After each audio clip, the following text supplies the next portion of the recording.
Sa iba pang mga balita, scuba surero o ang paglilinis sa dagat sa pamamagitan ng scuba diving, puspusan sa karagatang sakop ng Davao City.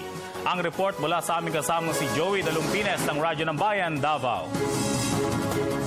Mas pinalalakas at pinalalawak ngayon ng Philippine Coast Guard Southeastern Mindanao ang kanilang kampanya sa paglilinis sa dagat sa pagitan ng Davao City at Island Garden City of Samal sa Davao del Norte na tinaguriang scuba surero. Kaugnay nito nanawagan si Lieutenant Junior Grade Mary Lou Caoyonan, Community Service Relations Officer ng PCG Southeastern Mindanao, sa mga coastal communities at mga dumarayo sa mga resorts na iwasan ang pagtatapon ng mga non-biodegradable waste sa tubig upang maibsan ang polusyon.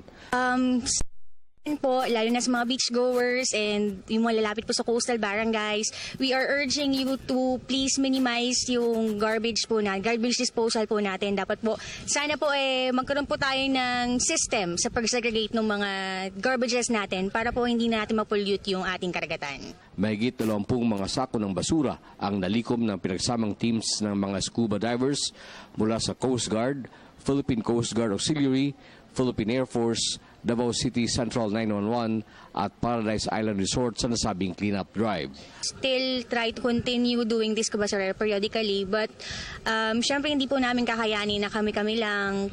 Kaya meron po kaming partner agencies. We try to invite from the local government agencies, 911, Air Force, the Philippine Coast Guard Auxiliary. So we need the participation of everybody, especially the coastal communities, na kung pwede pa panitilihin natin na ma-minimize yung basura natin sa karagatan. Para sa Telebisyon ng Bayan, Joey Dalumpines ng Philippine Information Agency Davao Region, nagulat.